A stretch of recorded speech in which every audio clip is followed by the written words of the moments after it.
Хора, при вас вали ли и гърми ли? При нас вали. Ето го другия гръмтевец.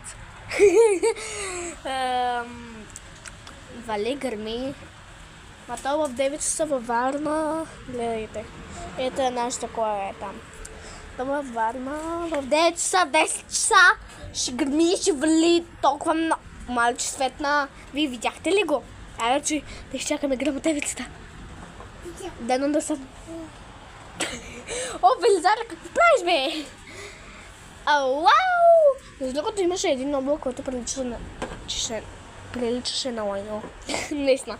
Имаше дъгичка, имаше и един облак, който приличаше на селките. Там ясно гледайте дали има. Гледайте, морска гара там спря. То вали. И тук с чадър. Хората там са се прибрали ни на терасата. Всички хора са в къщите, а ние на терасата.